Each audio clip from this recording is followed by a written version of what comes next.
All right, grasshoppers. Here we are in the box. There's only 2 boxes today. Just the great Ron Grester on my dumb boxes. 2 dumb boxes. Hey, dumb boxes. And stop that crap about. Hey, listen to me. Because it's the truth. It's just one of those things that I don't know. It's a saying that you have. It's hilarious. You don't even realize you're doing it. I everybody tells me that. Listen. I go. I do that, and they go, yeah. Yeah. I go, okay. It's just a reflex. Yeah. You know, I think the problem is nobody listens to me, so it makes it even. You know what, Gress? I think there was maybe a time many, many moves ago that was the case. That's certainly not the case now. Everybody hangs on every word that you say now. Oh, good. Yeah. So Dave is not with us today. He couldn't find a shirt. Barney was using the shirt today. So Barney had to go to work. He couldn't make it. What does Barney say? Like, is it be your neighbor, or won't you be my neighbor or something, or will you be your friend? I can't. I should know that because when my kids were little. Yeah. I sat there and watched that for days. Maybe that's Dave calling now. All right. Who we got? All right. So before we got on the show, we were talking diet and recipes and everything. So Ron started eating. Jesus, Tom. It's somebody from Costco calling. Ron's going to go to Costco tomorrow and I got him on to chickpea pasta. And chickpea pasta. Like I never thought. Like I like chickpeas. I buy them by the cans. Yep. You know. Yep. I buy them by the cans. I wash them. Then I put my own salt on the stuff and a little bit of virgin olive oil or whatever, or Canadian vinegar, whatever you like, you know. Sure. But and I like peas in the can. I like peas and I like everything. I like all that stuff. Tomatoes. But you have to be. So 3 weeks ago, I started my own little diet, so I could get myself. You know, certain days eat certain things. You know, like Saturday's the dirty old cheeseburger day. So you got like the rest of the time you're doing really good with your diet, but you give yourself that one day to have a cheeseburger. I give myself 3 days out of the 7 days a week to eat something that I really know that's not really good for you. Mm-hmm. But I don't eat a lot of it. Right. Like I don't go like, okay, I'm going to have 15 cheeseburgers right now. Right. I have one nice big cheeseburger on Saturday, and then I have different things during the week. Like I like regular pasta too, but you know you can't eat that at 12 o'clock at night because then, you know, Tom, you're almost as old as I am, so you'd be up all night, but you won't be walking in the morning. You'd be crawling. Yeah. I've got into intermittent fasting, so I stop eating at 8 o'clock at night, and then I don't eat again until noon. So I have with you. I remember you fasting in my room with you. Yeah, I was fasting. But so the theory is with the intermittent fasting is after 12 hours, your body's burned off all the calories in it. And then it starts to burn fat and it starts to cleanse itself, like regenerate all the cells in it too. So that's really healthy. I believe that's really healthy for you. Yeah. But, you know. I did that. You know that cleansing you do for like so many days, you eat certain kinds of stuff, you know, whatever. Yeah. The juice cleansing. Yeah. When I was living in Florida and I first got married to my ex-wife, Lori, and she's a health nut. She rides like 20 miles of bike and all that stuff. She's like, but anyway, so she put me on this cleanse. It started on a Thursday. So I went and played golf. Right. With all the guys Thursday. I'm eating carrots in a bag and stuff like that. And the guys are eating like everything that's you're not supposed to eat. Yeah. Half those guys are dead now. Doesn't matter. But and then Friday I wasn't too bad. Saturday I went and played golf, played cards, come home. I was miserable. Like I hadn't eaten 3 days. Go play golf Sunday morning, come back. I come back. I play cards a little bit in the afternoon. Get home like around 5 o'clock. And on the big, we had a counter in this house. On the counter there was a huge T-bone steak, baked potato, butter, tequila, beer. She goes, get off that diet now before somebody gets hurt. That wasn't going to be me. Anyway, that was, that's the way it was. But it was, it's a good cleansing though. Yeah, cleansing's good. Take somebody that you didn't know you had in you. Yeah, get that flushed out of you. What shirt are you wearing? Somebody just said nice shirt. What is that? A Ranger shirt? No, that's an MSG. Oh, MSG. Man, my eyesight is terrible. Golf tournament. MSG golf. I think it was a Chase. Was it Chase? We've got a golf tournament this Monday. We're going to to St. Thomas Aquinas. Yeah. I'll tell you. We'll announce that a little bit more Yeah. Monday. Well, only reason I'm going is because you're going because you don't play golf. So they wanted two guys that don't play golf. Yeah. So we'll drive around the cart and make fun of people. Yeah. Make fun of everybody. I remember the old days where you probably taught me this one too, is that you sneak up behind the guy and they get their bag tied to the cart and you unsnap that thing. So when they take off, the bag goes flying backwards. That's the Nick Patillo. Is that Nicky? Probably was, yeah. Nicky was like, I did a golf tournament this summer was all messed up, but the year before out in Long Island somewhere. So I was going, driving around the cart and doing that stuff. And if you see guys flying down, down the fairway, right, hit a little bump or something, I ended everybody's bag there. Oh God! And it's really funny to us. And at first, I guess it's kind of funny, but it's funny. It's funny to us because we're doing it. I know. And then after a while, you do it all day long, and people are ready to kill you after a while too. So it's like, Wow. So I did the show this morning with Elaine. I know you were writing your comments in. Hold on. Larry Melnick's here. Hold on 1 second. Hold on. We got to see what Mel has to say because Mel says something. We got to listen. I would have come on the show if you needed help anytime. Where is my hat, golf shirt, and toque? Where do I mail it to? Like Larry Melnick, Vancouver? Yeah, Mel. What you do is write in the comments here your exact address, so everybody will know what your address is. Your phone number, and your telephone number, and maybe your bank account too. Your banking information. Just write that down. We get it all to you. There's a cost. I think Gress is going to pay for shipping it out there. What? Come and get it. Listen to me. When you can't get too many things right. Listen to me. What's that? With one, listen to me. Hey, listen to me. There's two. You can't get too many things right now. What? Well, everything, the garden's kind of closed down. Everything's closed down, Right. But here, Mel, I could probably send you out. I got some loose papers over here. So everybody knows Dave is not here. He's left town and told us it's an internet problem. Like everybody, like there's no everybody has internet. Like so they bailed on us. Is what it was. He's probably working in a liquor store. Yeah, he had to go down there to Florida with a liquor store. Yeah. So what was I going to ask you? Something else. We were talking about diet. Elaine was nice to you today, though. Oh, I can't believe how you bailed on that. So just so everybody knows to get the full details. So when I was on Survivor, Elaine, her and I became good friends. We were on the same tribe together and everything. In fact, I saved her from getting voted out in the first vote. So now we do a podcast every Thursday morning, and it's kind of funny. Of course, she's always picking on me.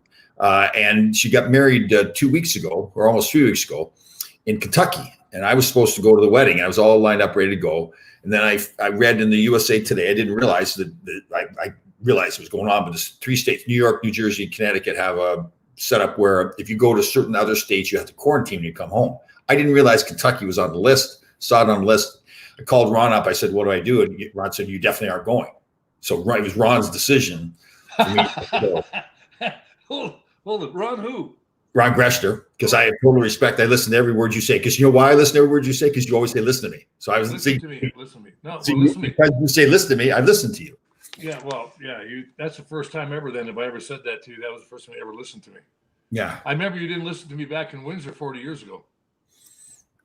Ron brings up the story all the time about Windsor. I'd met some person that wanted to spend some quality time with, and Ron didn't approve. So I don't know why he brings that up, but quality. That's kind of like that. I don't know if I can say it online. There's a joke about the guy buying condoms, right? There's a joke about a guy buying condoms. Yeah, the guy's buying condoms, and the guy goes, "You need a bag." He goes, "No, she's not that ugly." Oh, jeez. That's we. You know what? We you know what? We got to go to Costco. We haven't. Are you going to Costco tomorrow? I'm going to try to go over there like around 12:30. Okay, so let's try to coordinate that. We'll go together. We'll video that. I love that. You know what? Like my kids, my mom, my sister, and everybody's been bugging me about going to Costco all the time. Like not bugging me to go like over the years. Okay. And I was like, go down to the corner store, get some student. So I love going over there because you can buy stuff. Oh. And you don't have to leave your house to go eat. You got food all over the place, and it's like, and then you get to know everybody. What's that? You get to know everybody there too. I know Norris the Chicken Man. He's there. Yeah. I'll introduce you. I like going there. You can go there and you can buy I'm not promoting Costco, but I think they make enough money. But you can go buy like 4 really good Oh, London broil or yep. whatever it is, steaks and everything else. I got enough of those little, those little plastic bags you buy to put things in. Yep. Well, Yep. my daughter got one. There's like 8,000 of them in a Yeah. Totally. bag. Yeah, there's all Yeah. different sizes and everything. Yeah. Yeah. Well, I got to go get a new heart because I got to live a long time to use those bags up. Yeah. Well, you know what? We should get you a little better for the environment. We should get you some Tupperware for $20. That's my goal tomorrow. Okay. We should get Tupperware. What else is on the list? Everything. No, well, I don't need toilet paper, and I don't need Scott towels or anything like that because my sister, when I moved into this place over here, she shipped me stuff that was like it was coming by the truckload out here, toilet paper. Right. Like, yeah. Right. So I'm good on. Thanks, sis. Linda. I'm good on toilet paper for a long time. And Linda, I'm good on face masks too. I went and got another one because apparently I didn't. It didn't get delivered. You got me, but I'll still make. You coughed on my mask. You're coughing on my mask. It's plastic. Linda, I'll still make you dinner though. Don't worry about it. Yeah. This is from my sister Linda Fettis. Right. She gave me this mask. What'd she feed you? You said. Oh, they make cabbage. You like cabbage rolls? Did you say Linda Fettis? What did she feed you? Oh, that's right, Fettis. Yeah. Right. Anyway, they make cabbage rolls, and my mother makes them all, and it's like. Oh, you know what's on the menu? You know what's on the menu Sunday for our dinner? Everybody coming out. I'm making homemade chicken noodle soup. Oh, that's another good thing they have at Costco. Well, a little cup of soups. We're gonna make our own though. We're gonna get all the vegetables, cook them up, put them in the blender, blend them all up, add a little bit of water, a little bit of chicken broth, and blend that all up. Maybe put a little flour in to thicken up a little bit, and then that's the broth. And then we just get the shredded chicken and chickpea pasta in there. Oh my god! Oh, that does sound pretty good too. I wish you'd lived closer. I'd come over once in a while. Yeah, I actually have some in the freezer still. Maybe we'll pull some out. Yeah, well, that you got to be invited, and it's like, yeah, Elaine, I know how you feel. So, did we finish? So, Elaine, I forgot. So, Elaine and I became friends. We do the show. She got married. I couldn't show up. Ron would not let me go. And then, so she got on a honeymoon. So, it's been 2 weeks since we did the show. So, we finally did a show this morning. It was not pleasant. I got smacked around a little bit verbally. Well, you can see her point, You told me not to go. What do you mean, see her point? What? You told me not to go. What do you mean, see? Hey, listen to me. Elaine, if you're listening, okay, I'll take the blame. Yeah. Because I don't want Tom, I want you and Tom to be friends. So Henrik, have we talked since Henrik Lundqvist signed with Washington? Did we talk since then? When did he sign? Last Friday, right? Yeah, that's right. So we wouldn't have talked. Yeah. No, we were talking about him going there to sign. Hey, I hope he does well. I mean, was that last Friday? Or was that 2 weeks ago? It was last Friday he signed. Yeah, that's right. His free agency period last week. Yeah. Yeah, because I mean, listen to me. The guy. Listen to me. That's the third time. It's the fourth. Listen to me. Okay, stop it now. And anyway, I think that somebody was saying that it's going to diminish him being a Ranger and all that. No. That's not. Like, what are you gonna take him down to 300 wins? Yeah, I mean, no, it doesn't. To me, his career was with the New York Rangers. He's going to go in the Hall of Fame. When he's going to go in the Hall of Fame, he's going to go in as a Ranger. There's no question. Absolutely.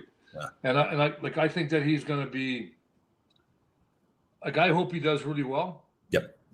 And if the Rangers are not in the playoffs or not playing them or whatever it is, I hope he wins the Stanley Cup for himself. Yeah, totally. Listen, the Rangers, did a lot of stuff. I mean, they picked up like Jack Johnson as like an insurance defenseman. I shouldn't say insurance, like a fifth or sixth defenseman.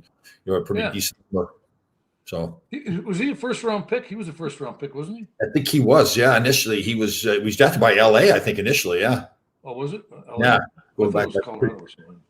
Yeah, for sure. There's another Johnson there. Eric. He was initially in St. Louis, and then he's in Colorado now. So. That's okay. What did you watch football? Did you watch the Giants play the Dallas Cowboys last weekend? Oh, the Giants are playing this year? I what did I watch? I watched I watched some of that baseball game last night. Oh, I watch baseball at all. Well, the only reason I watched it because I happened to be flipping channels, and it came up to I think the Dodgers scored like 11 runs in the first inning, oh, an all-time record.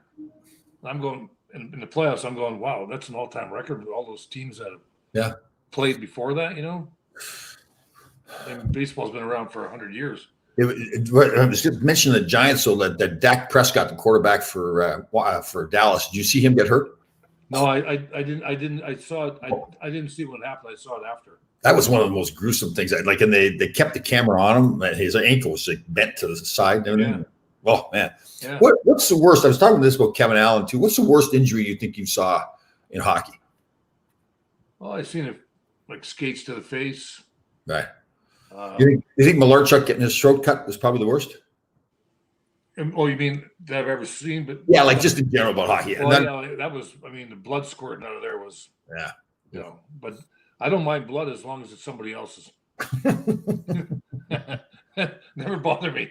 Never bother me. When, I think my first year when I was playing with Dale Rolfe. Yeah. And he came around and stopped in front of our penalty box, and the ice just big patch of ice came out. He hit the cement, whatever. Ankle bent right over, bone popped out, everything. Oh. They took him off the ice. He's laying in the back on the trainer's table. And so I walked, he was my defense partner. So I walked back between periods. I walked back and see him. And his nickname was the GOAT, you know, because he was like, that was his nickname. So I go, you okay? You need anything? He goes, yeah. I said, what do you need? He goes, can you get me a cigarette? And that was his last game. Is that? Then he retired after that? He couldn't play anymore, yeah. Oh, really? Is that right? I didn't know that. Oh, I remember him getting hurt. I didn't know his last game, though. Yeah. I remember in Boston, to show how much Ron Greshner cares about me, had to rush me to the hospital, take my spleen out. You didn't care. You just flew back to New York. You didn't care less. No, well, they wanted to bring you on the plane. Yeah. Goes, okay, we're all going to fly back. You can't put Tom on a plane. I'm not even a doctor, and I know that. The doctor told me going into surgery that if I'd got on a plane, I would have died. Yeah. Yeah, that'd be good. Yeah. I knew that because other guys have had it, and you can't fly, right? And they're going like, I'm not going to say the trainer was, oh, yeah, we're going to go. He's going to come back. You can't take him on the. I know. Oh, yeah. Go get him on the plane, but don't put him next to me because I hate dead bodies laying next to me. What would you do if I died beside you guys? Like, just get another beer, get a cold beer, or what? Well, I'd see whether you're drinking first and then take yours. I don't want you to. Yeah. You don't want to waste anything. Yeah. There's not a lot you can do for. I mean, if I died, there's not a lot you can do for him, anyways. It's like, no, I mean, I like people go like, oh, I'm scared to do this. I'm scared of dying. I'm like, yeah, I'm not really. I don't really think about like, oh my God. You know, you worry about your kids and stuff, make sure everything's good with that, and then other than that, like, listen. If I had to go back and redo my life, yeah, I wouldn't change anything. I left home when I was 15. I've had a great life. I have a great family. You know. Yep. My mom, my dad's gone, but my mom's alive. My sister, my brother-in-law Don, my nephews, my niece, their kids. We're all like close family. You know. Yep. And I wouldn't change anything. So you mentioned all those people. You didn't mention me at all. Well, I don't think we were really related, except for a couple times. I think there's times, Tom, when there's times like when you like that. What was that? What was Fred Shiro saying? Like when you win something, you'll never walk alone again. Yeah. Whatever it is. Yeah. I think there's some guys that you played hockey with and just stayed friends with forever. Yeah. Like I think there was one time in the 90s we didn't talk for probably 10 years at least. Yeah, you got down to Florida and everything. You started. You were living in Manhattan Beach and stuff in LA. I mean, like. Yeah. And then I remember, like, I think that's when your fingers were broke. But you couldn't call me. But no, people work. You were working. You started your own business up, and then you moved. That's the way we are. Guys are like that too. We don't need to talk to each other all the time. Oh no, not everybody, but it doesn't matter. But it's like. You moved? Didn't you move to Michigan then or something? Yeah, lived in Michigan, right outside Detroit. Yeah, lived up in Birmingham, Bloomfield Hills area. Yeah, and then got in the agent business. Yeah, it's good. Why do you ever get out of that business? Recruiting became to be it's like when I first started the agent business, like Brian Berard was like first overall pick in the draft. And I recruited him when he was like 16 years old, which is okay. Like now to get these top kids, you got to get them when like 13 or 14 years old. So first of all, it's kind of creepy. I mean, these kids are kids, they're, what is that, Bantam age, whatever it is. Yeah. Then you got to sit outside the locker room. Plus, it's just a bad business model because, so let's say you get him as a client when he's 13. He's not even drafted till he's 18 years old. Most kids don't turn pro till they're 19 or 20. So you're carrying them for 6 or 7 years as a client, all expenses. It's all going out. There's no money coming in. So it's kind of a bad business. It's bigger. It's okay for the bigger companies. Like they've got a constant cycle of players, but when you're like, it was just after I left IMG and I was on my own, it was just the recruiting was the worst part. The dealing with the players was fantastic. I had a ball dealing with them. There was a lot of situations I didn't anticipate were going to happen, like even bad stuff, like Brian Berard losing his eye, and, Sheldon Kennedy went through the thing where he was, abused by his junior coach and all that. So things I didn't anticipate I'd get into, but yeah, you really, once after a while you realize, wow, you're really making a difference in these people's lives. So it was that part was good, but recruiting. Yeah, there's some sad parts in there for. Yeah, well, the Brian Berard one was, again, it was, the same as Sheldon Kennedy. You don't think to yourself when you get in the business. You think, okay, I'm going to help them with the careers. I'm going to negotiate the contracts, and then like with Brian Berard, it was the emotional part of it. You got to find the right doctor, find the right doctor to perform the surgery, the recovery. And then, I thought he was done playing. Then he decided he wanted to try to play. So now we had to go back and go through the whole process to get it back on the ice again. So was the Kennedy thing part of the Theo Fleury? Yes, it was the same junior coach. So anybody that doesn't remember, Sheldon Kennedy, he's a great man and always was a great man, but now he's doing great things to help other kids. But he grew up Western Canada, played for Swift Current in the Western Junior Hockey League. And there's a coach there by the name of Graham James. And Graham James was actually named Coach of the Year. He was a well-respected man. The perception was that he was taking these troubled kids and helping them. The reality was that he was a pedophile, and he abused many kids. And Sheldon was one of them. And Sheldon was playing in Detroit. And I had another client of mine, Dallas Drake, that was playing in Detroit. And they were good friends. And Sheldon was just like, I'd gone to lunch with him before I came to represent him. He was a great kid, but he was always getting in trouble, like, drunk driving and everything. It's like, it just didn't match up. Like he was just really like. Oh, that's drunk driving is trouble? Yeah, it's not a good thing. It's frowned upon, yeah. I just want to confirm that because I don't know. But. And so Dallas Drake actually called me and asked me if I would represent Sheldon. And I'm like, oh man, he's always getting in trouble and everything. And he already had Don Baisley, who's a very well-respected agent. And so I said, okay. And so I talked to him, and I gave, first time I spoke to Sheldon, I kind of gave him like the fatherly speech. We had to clean things up and everything. And then he called me probably like 2 weeks after that. And it's like, you could tell it was a really uncomfortable conversation he was trying to have with me. And he had just told his wife. His wife was the first person he had told about the sexual abuse. And then he called me and told me about sexual abuse. Gosh, we're all, carrying on it, but we're farm boys from Canada playing hockey, to understand what's all going on in his mind with sexual abuse. It was like, I was really lucky at the time that the league and the Players Association had just put together a group of doctors to deal with mainly substance abuse issues, but other things as well. And they were really good guys. And I called them up right away, and they really stepped in and helped with all that. But so Sheldon, we had to go through the process. He contacted the Royal Canadian Mounted Police in Canada. They did a whole investigation, and finally they're charging him. And we went to the courtroom and everything in Calgary when they charged him. And so it was kind of like, I remember I went into Calgary to sit with him. He sat with a psychiatrist and told the stories of things that have happened to him for like 3 or 4 hours. And listen, it was his thing. It wasn't, but I was drained, just the emotional part of it. I can imagine what he went through in his life. And he had to go through some, a lot of, getting help. But now you hear him speak now, and he's a whole different person. He's doing great things. Good for him. Good for him. Yeah. So it's quite but that, I remember thinking, so when that started, like, wow, like, you just didn't anticipate that that's the kind of stuff you'd have to deal with. So. Yeah. Well, let's get on to something really serious here. Yeah, we're being kind of warm in here today. Like, we're talking about we're talking about food and crap. I'm getting hungry now, but yeah. What do you have for dinner? What's going on for dinner? I don't know yet. I haven't got around to that yet. Probably chicken. Chicken? Sweet potatoes? No, I'm just gonna go. I got broccoli and stuff. Right. I like broccoli. Everybody that doesn't know, people are asking where Dave is. Dave, we think, well, Dave is telling us that he's down at his in-laws someplace and he doesn't have internet. We think it's really the fact that Barney stole his purple shirt. So it's so he's not on. Mr. Barney. What did you see where Petrangelo signed in Vegas? Yeah, Like what? the kid that got rid of went to Vancouver. I like him. Yeah, Smith. Yeah. Yeah.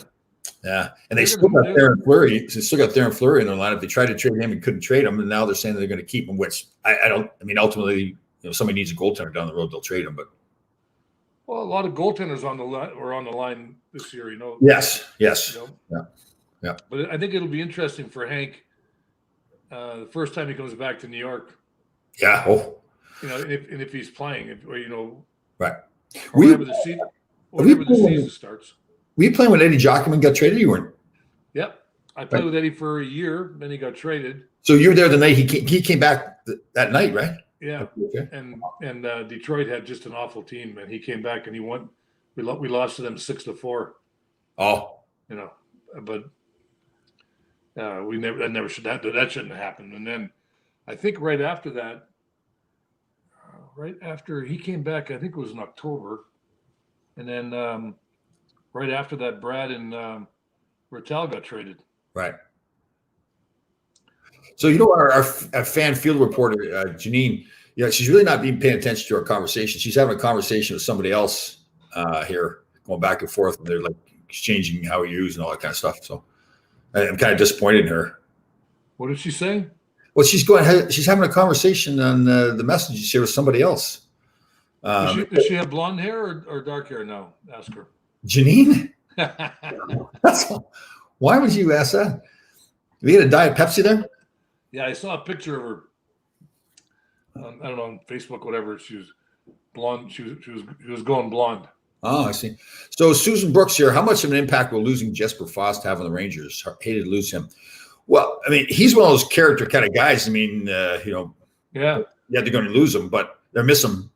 But you got part of it. You got all these young kids. You got to get playing too, right? So they had a lot of young guys. You got a few guys that are in their later 20s, maybe. Like I think. Well, how old is the bread man? He's like 27, 28, 27. Yeah. I mean, but he's a veteran, and Kreider's a veteran, and you work your way down a little bit, but you got all these young guys that are going to be playing. Yeah. And I think they're doing it. They're not going crazy outside.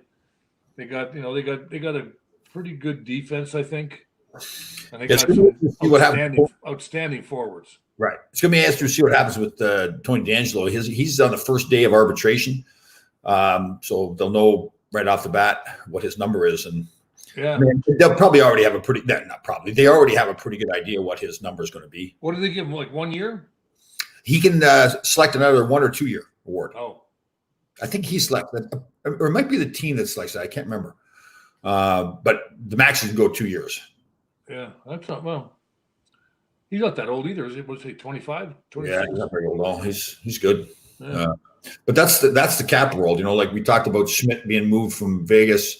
It always hurts when it's your team, but that's the way the cap works now, where general managers have to make decisions to lose people. The one team I was kind of surprised by was Boston Bruins. They didn't do a whole lot. No, they lost Krug to St. Louis, and yeah. Well, I mean, I think that was a lot of money for Krug, but that's not only my opinion. Right. I mean, there's a big thing between difference makers but yeah, and there's only so much. I mean, we've already paid Trouba a big contract. Fox is there. You can only give so much money away. So, all right, here, this guy's asked a couple of times here. Well, we got to answer this. How was it playing for Shero, Freddie Shero? How'd you like him? I like Freddie. He never said a word to me. I think the only thing he ever said to me. So you didn't have to say, "Listen to me." No, he wasn't. Is he listening? Freddie was. Let's see. At Dave Maloney's wedding was a year after Freddie was here, and then that was the first time Freddie talked to me. Oh, is that right? He goes, I was an usher at the wedding, so I got the tux on. He looks at me and he goes, "You have a tux?"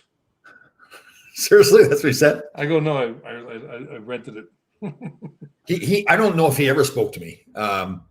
Like, I've told the story about, being told, back then they didn't tell you if you made the team. They just told you to get a place, but it wasn't him. It was some assistant coach or something. Or it came to me and told me. He was great to me, but I remember one time it was early. Obviously, he got fired halfway through my first year, so it was early in the first year. It may even be a preseason game. He came and stood behind me on the bench and just put his hand on my back. And I'm like, what? Like, are you going to yank me off the bench and cut me or something? I didn't know what it was. And I read his book later, and he believed that he was transferring energy when he touched the players like that. He had those kind of beliefs.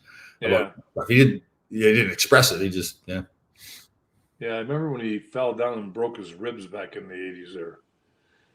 That's a story right. That's a story for the book. Yeah, not for so here's a good question. How will they pay for all the big salaries with no fans going on to the tournament? So that's a great question. So yeah. So I think we talked about this before, Kevin. So approximately, I think the number is like 60% of the total revenues from the league it's gate generated. That includes concessions and parking, all that kind of stuff, depending on where you're at. So if they don't play, there's some teams they're estimating if they play a full 82 game schedule and the players get 100%, well, they'll only get 80% of their salaries because there's the escrow system and that's capped at 20%. So you're probably pretty sure it's going to be, it's going to be the 20%. So they'll get 80% of the salaries, and teams are estimating to lose north of $80 million. Some teams. So that's going to be one of the things coming up. If fans aren't allowed in the building, I would assume that the owners are coming back to the players saying, I mean, we can't, we got to do something with the schedule here. We can't pay the full amount. We can't have 31 teams losing $80 million.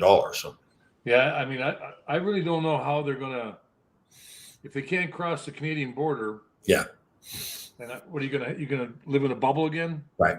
And I see Fauci saying the latest report that the vaccines won't be coming out till April. So, yeah. So maybe the whole thing will be not till next year. Yeah. It's sad. I mean, it's all sad, but that's just the way the world we're living in right now. You can't change stuff like that. Yeah, they got. I'm sure. I mean, listen. I've assumed the conversation then between Donald Fehr and Gary Bettman is okay. So if we don't play, you're not getting any of your salary, or we cut it back somehow and you get 50% of your salary or 40% of your salary. Which would you rather have, a season where you don't play or? Well, I mean, if you're making $12 million and you only get 25%, not doing that bad that year, Yeah. And you're playing. Say they start in January, play 48 games, right? Just for a number.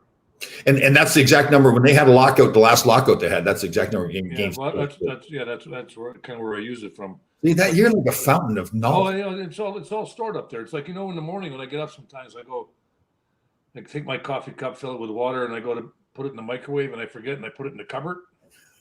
Then I go, and I'm going to myself, why isn't that thing dinging after 3 minutes? No, I think that if it was me, and this was like 40 years ago, right? And they said, okay, we're gonna do the bubble thing, and we're gonna have that. Maybe fans will come in, as the games go on, the 48 games, and if something gets cured or something goes away or whatever happens, we'll have fans come in, so your salary will be adjusted to that. See, what is it with Janine? Like, is she mad because I was dressed as the man? Like, what am I? Like, you're the wool man, Tom. You're the wool man. Oh, man. Yeah. But anyway, that was like, I would think that they would have, I mean, you can't get paid 100% if you're only making 40. Yeah. Well, basically look and say, okay, if I'm an owner, I'm going to say, okay, listen, I'm going to lose $80 million so that some hockey player can make $10 million, right? Yeah. So. No, not going to work. Yeah. Yeah. And with all the stuff going on now, everything everywhere is spiking up, and yeah, we've got some intelligent viewers here too. Oh, hold on 1 second here. Listen, Paul, wear your mask. Paul Anthony says Tom is there too. You can't wear this. Oh yeah. Okay, here we go. Now you need to smarten it up here. Okay, good job.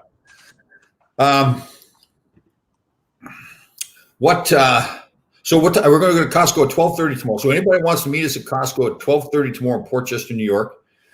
We'll be at the Portchester Costco. We'll be filming. Is that my mask? No, this is not. This is mine.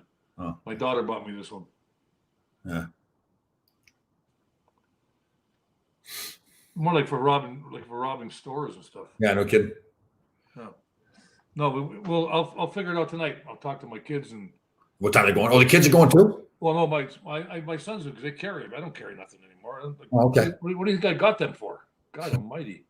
Do you have a Costco bag, a Costco shopping bag, insulated? No, I don't. You know what I have? They have those carts over there, Tom. You know they invented one.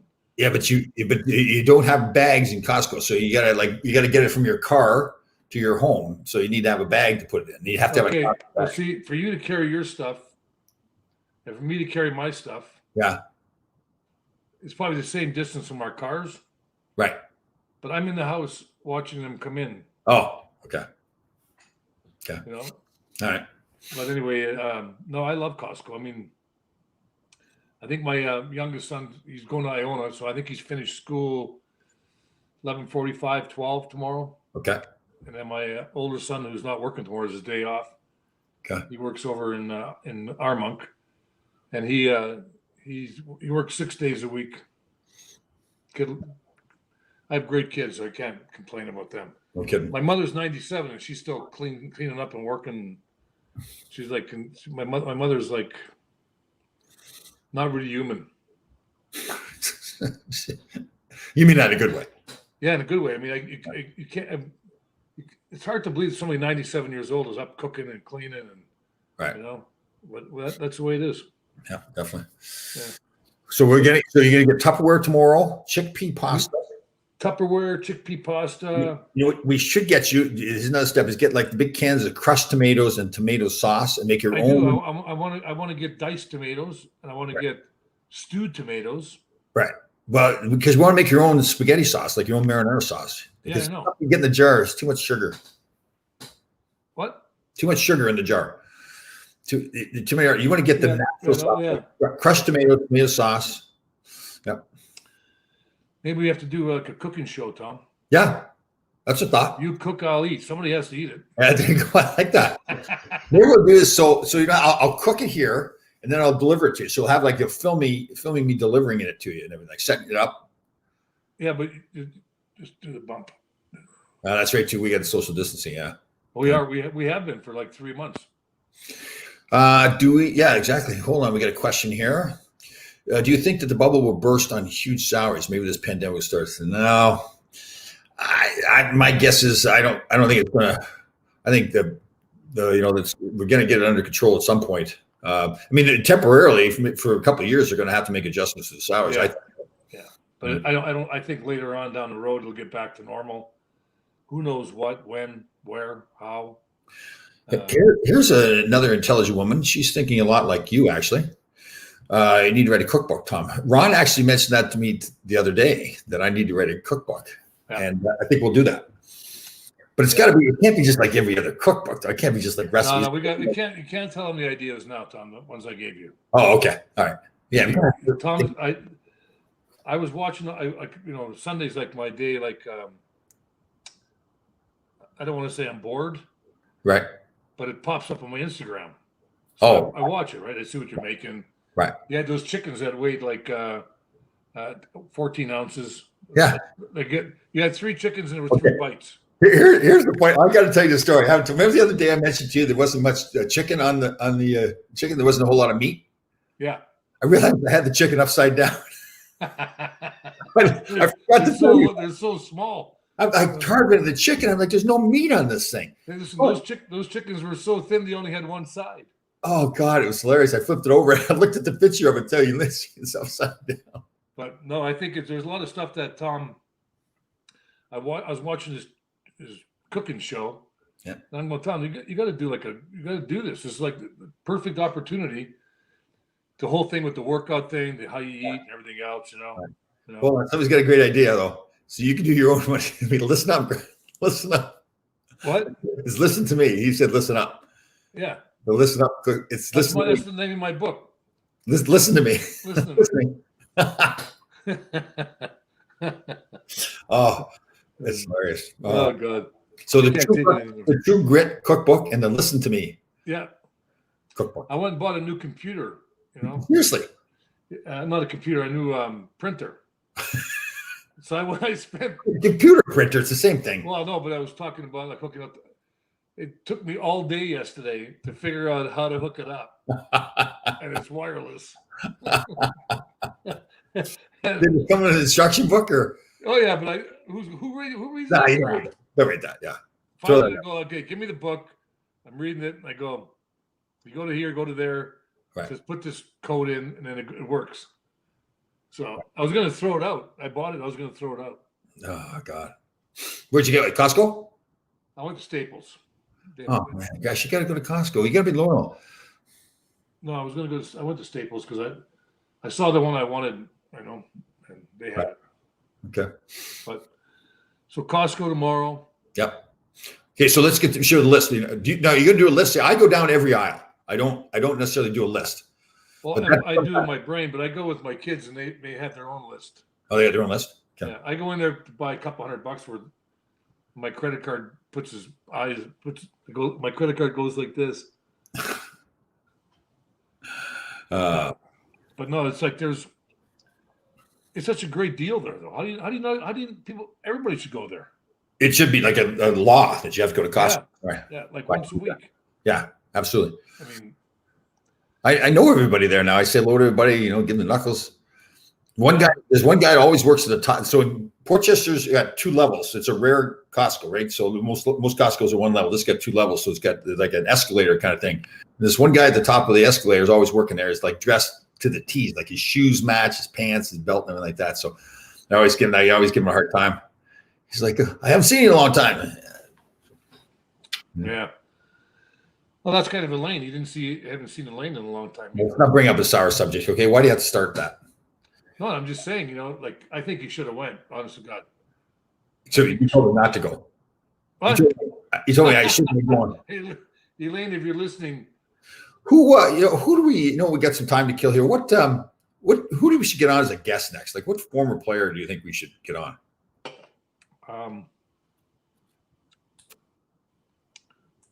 Chris Nyland.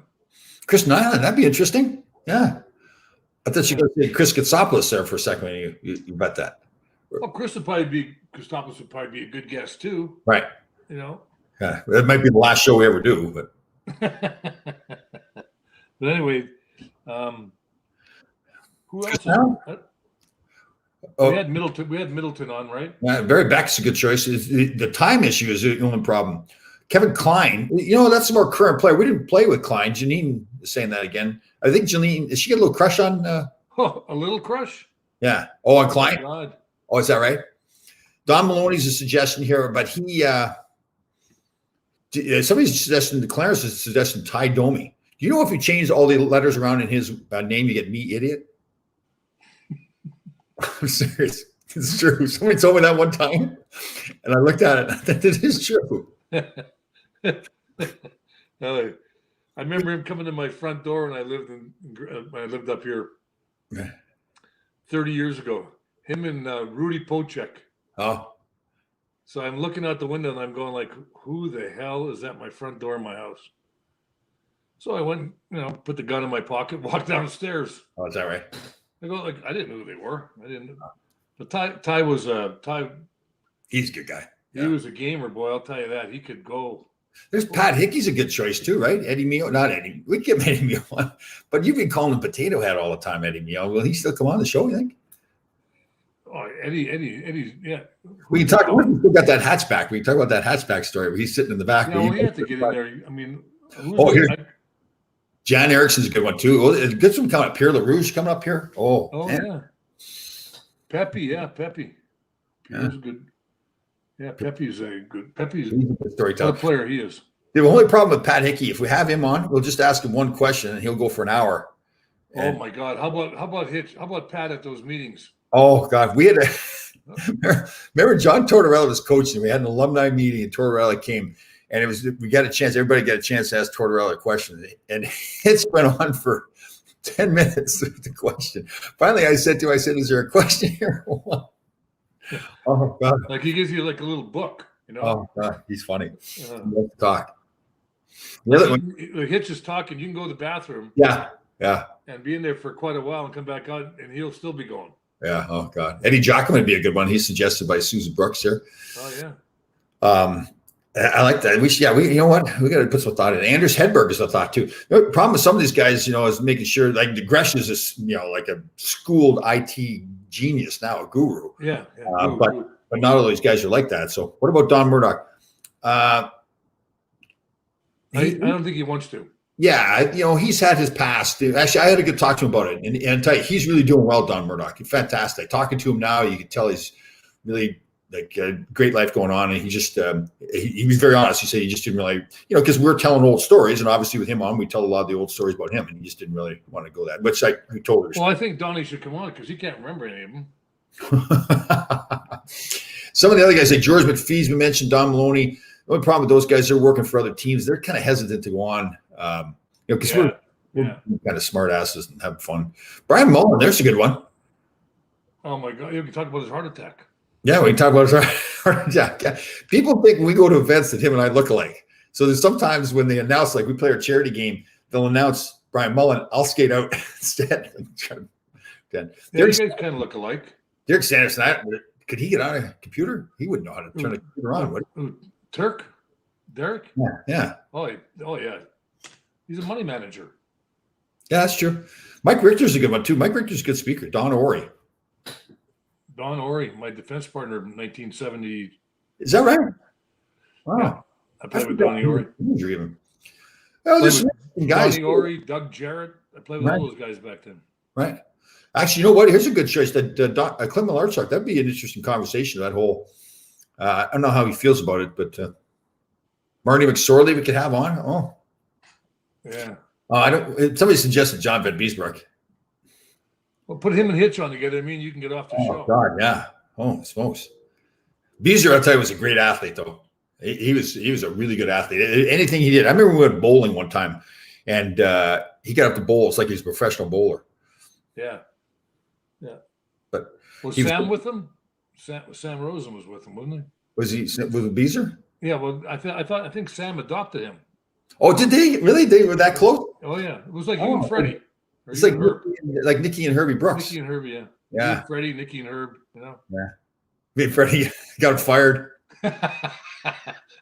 Nicky, they all get fired except for Sam. Oh. Can't fire Sam. Yeah. Sam and Beezer were really. Oh, is that right? Did Sam kind of hit a thing for Beezer? I didn't know that. Sam had a thing for Beezer. Like, what's the guy that does it in NHL games for NBC? Doc Emmerich? Like, Doc Emmerich hates the Rangers. He does not hate the Rangers. Why do you say that? Listen to me. Listen to me. They never had, when the Rangers are playing Philly or playing somebody, it's like, if the Rangers are winning, it's like, it's the other way around. It's like, really? Oh, yeah. Philadelphia, Jersey. Get out of here. We could have Elaine on the show. That's a suggestion. Oh, yeah.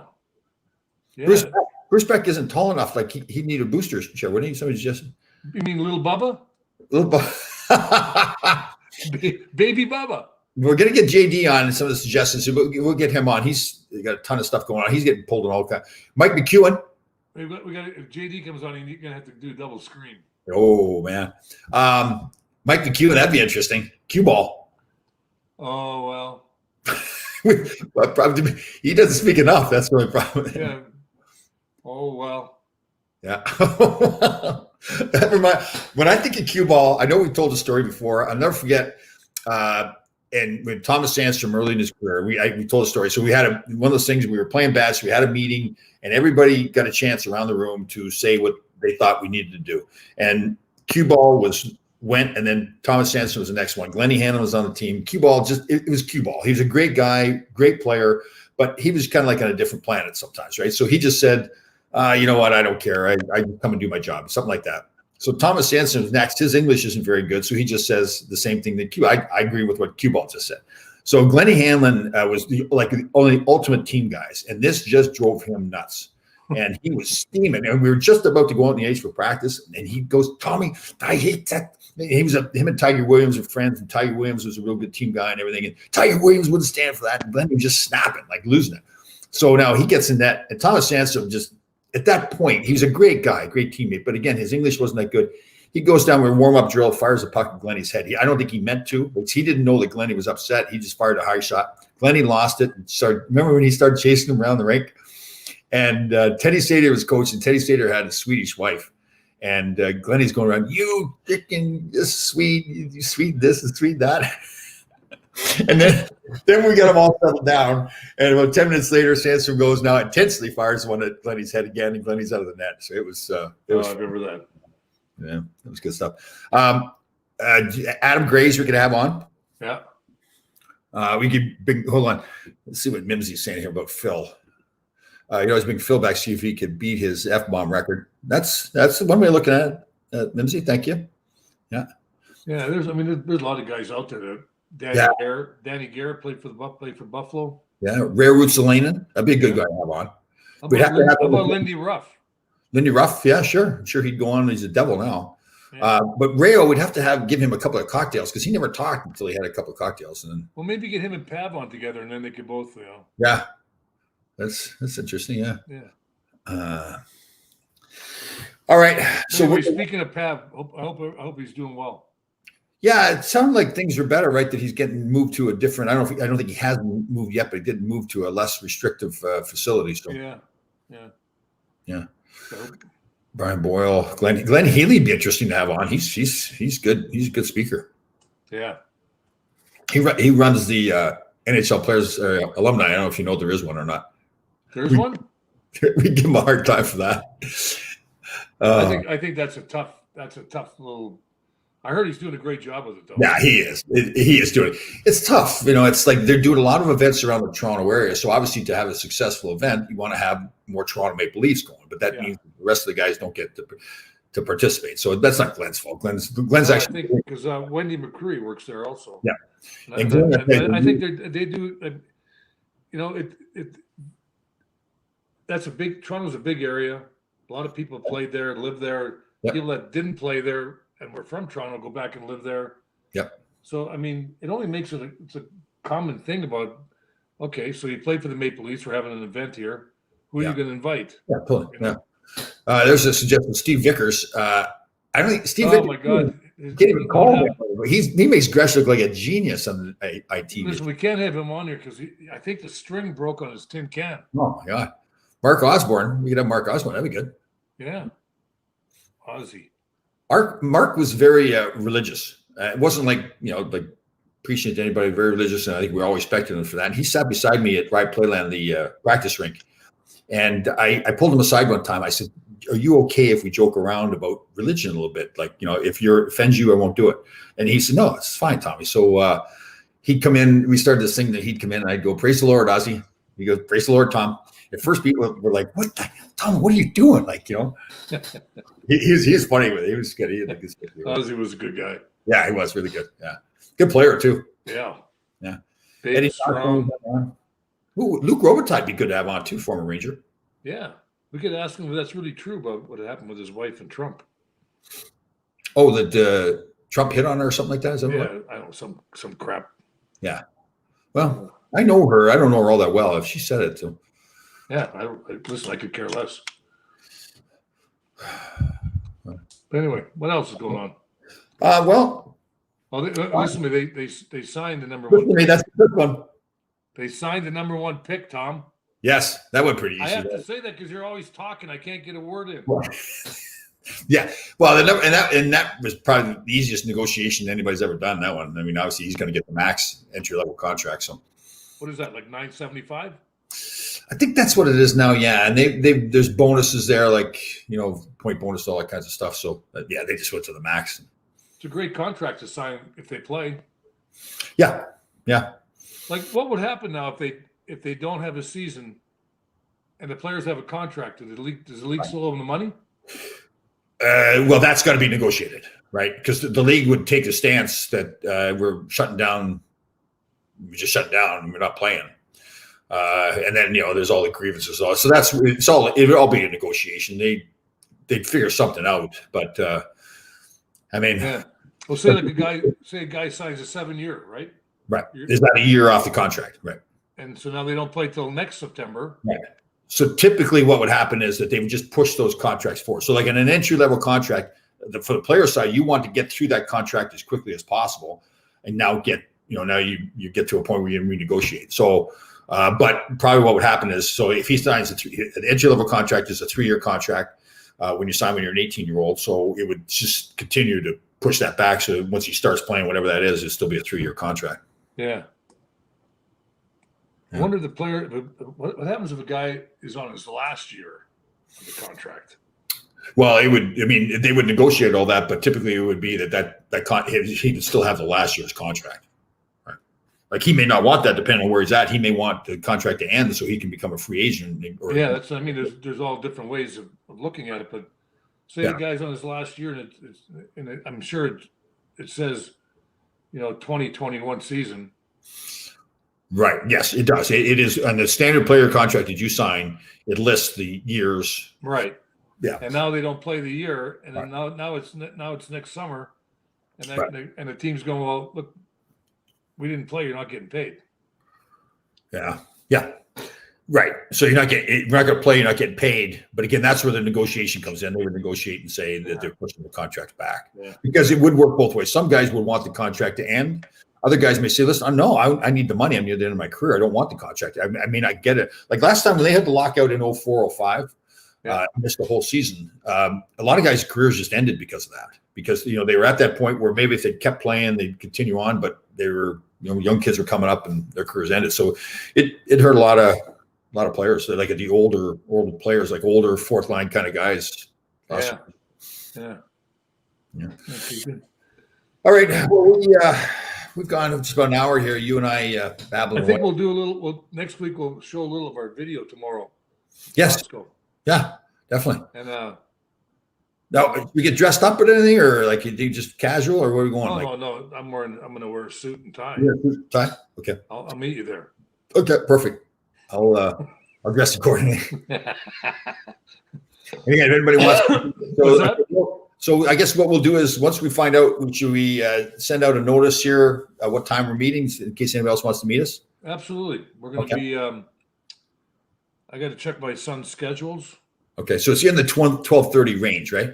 I'd say between 12:30 and 1, We wear our jerseys in there.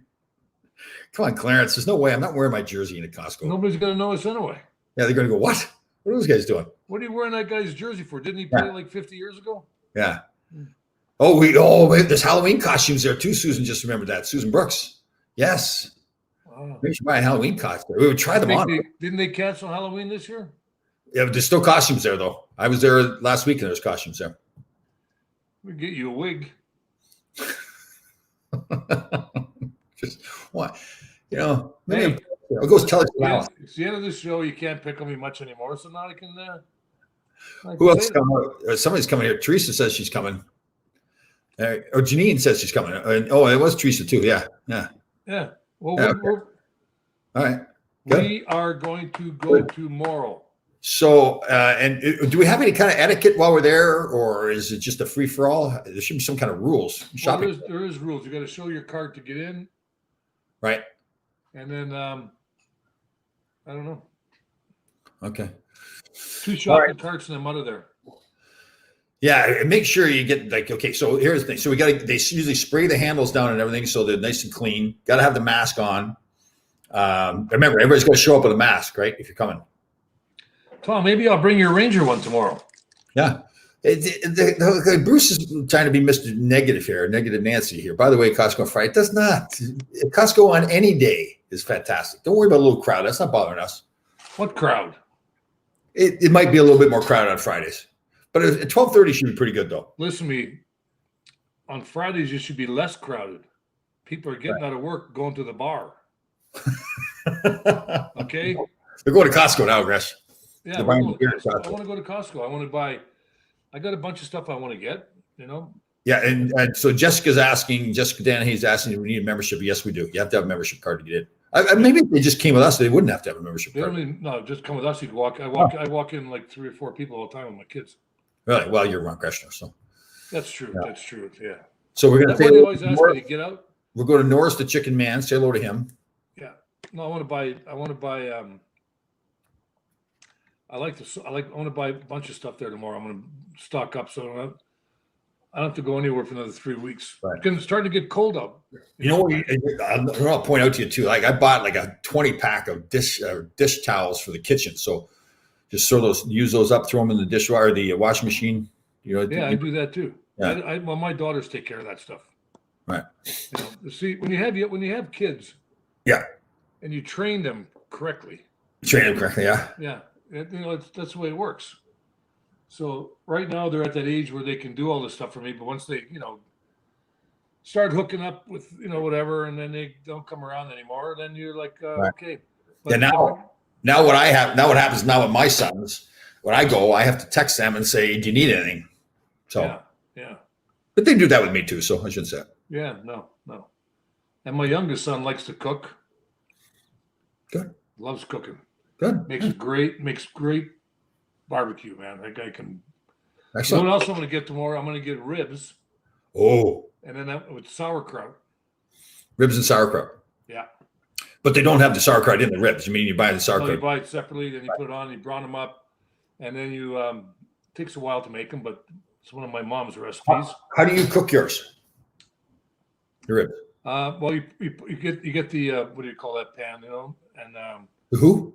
The pan, not the frying pan, but the cooker. Roaster, yeah. Yeah, roaster, and then you lay them in there, and you have them so that they're you get them to like around 400, 350. Cook them, then you turn them up a little bit, burn them a little bit, like not burn, but And then you put the sauerkraut in. You put the potatoes, cut up potatoes in, and then I make a whole pan full, and that's going to be my excellent my Saturday cheeseburger. She's feeling this. So I boil my ribs first in the slow cooker. Yeah, fall off the bone. These are the same way. Right, and then they put them in and put them on the barbecue and sear them up a little bit, season them the way you want. Yeah. Yeah, no, I like it with sauerkraut. And then I'm gonna learn how to make cabbage rolls. Cabbage rolls. Cabbage rolls. Good. Let's do it. Rice, meat, cabbage. You've never had a cabbage roll? Yes, I've had a cabbage roll, Ron. I've never made one though. But let's do it. My mother has a recipe. She's the only one that's got it. Nobody else does it. Not the way she makes them. Oh, yeah. She keeps it right up here. Oh, it's all right. I like it. I like that. It's strange when your mother's 97, Tom, and she's sharper than me and you. All right, we got past the hour. Okay, let's go. We're done. All right, everybody. So we'll see again. We'll send out a notice in the morning. What time we're going to Costco? Again, it's in Manchester, New York. 2 levels. So and again, come prepared. Have your mask. Again, we usually don't do lists. If you want to bring a list, you can. But we're going up and down every aisle too. So when we go to Costco, we get the full experience. Okay. Yeah. All right, guys. See you next Thursday, or else we'll see you at Costco tomorrow. See you at Costco tomorrow. Bye.